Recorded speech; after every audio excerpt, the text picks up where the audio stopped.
Senator has the floor. Thank you, Mr. President. Ladies and gentlemen of the Senate, when I was first elected to the lesser body down the hall, I was lucky enough to have the Mount Vernon mansion within my district. Unfortunately, the 2011 redistricting took it out of my seat, although I still had the pleasure of representing a lot of the territory. And then when I was elected to this body, I found that the 36th Senate District also did not include the mansion, although the senator from Alexandria is lucky to have that, although some people would say that Senator Poehler and I were kind of like Bruce Willis in The Sixth Sense, sort of walking around dead and not knowing it, thinking we still had the mansion when we don't, thinking we represent Mount Vernon when we don't. But given today's a special day, it's Valentine's Day, I got an email from the Mount Vernon estate yesterday talking about George Washington's dating advice. And I thought, given the great Virginian that he is, being in our rotunda down there, I would just sort of share a few of these quips with everybody. And also just to highlight how the wisdom that General Washington gave to his stepdaughters, Nellie and Eliza, is actually very reflected in our contemporary culture today. So, first of all, George Washington wrote to Nellie, "When the fire is beginning to kindle and your heart is growing warm, propound these questions to it. Is he a man of good character, a man of sense? What has been his walk in life? Is he a gambler or a spendthrift or a drunkard?" And we hear about that in contemporary culture. Johnny Cash. "I keep a close watch on this heart of mine. I keep my eyes open all the time. I keep the ends out for the ties that bind. Because you're mine, I walk the line." You hear it reflected today. So then, the next thing General Washington says, "Do your friends like him?" He says, "Is he the one to whom your friends can have no reasonable objection?" And when I read that, the only thing I could think of was the Spice Girls.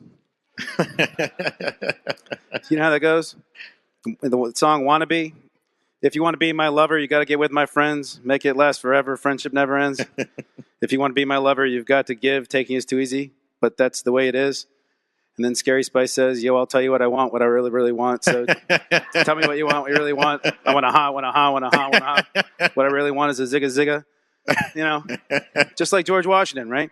So, the next line, he says, "Have you sufficiently concluded that his affections are engaged by you?" You know, Drake had something to say about that. Remember Drake? You used to call me on my cell phone. Late night when you need my love, call me on my cell phone. Late night when you need my love. Remember Drake? Yeah.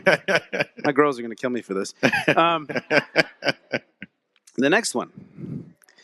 "Are you dating a financial wreck?" And so George Washington says, "Is his fortune sufficient to sustain you in the manner to which you've been accustomed to live?" And, you know, that's one I hear all the time. Cooder, that brought back to my memory a song by Cooder. Does anybody know who Cooder is besides me? Okay. He's a blues guy.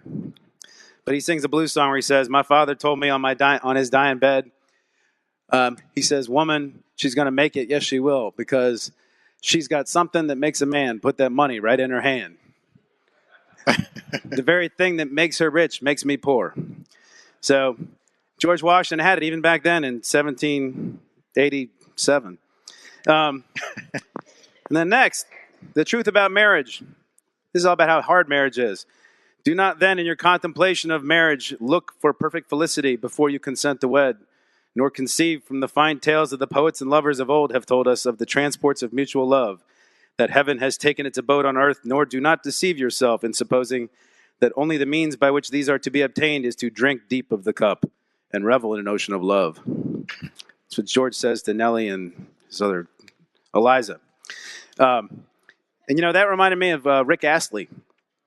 "Never going to give you up. You know, never going to give you up. Never going to let you down. Never going to run around and desert you.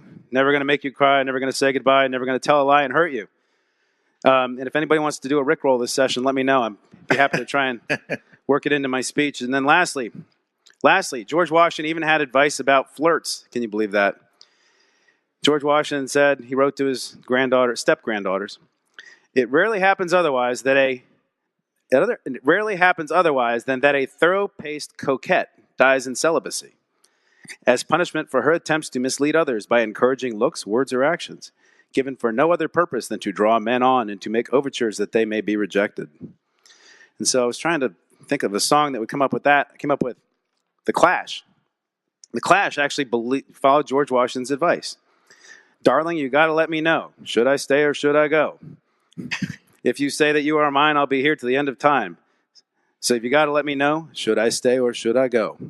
So having said that, Mr. President, I hope the Senate continues to take the advice of our most famous Virginian down the hall. And here on Valentine's Day, we all take these words to heart and perhaps relate them to your daughters, which I will, and I'm sure they'll be very irritated.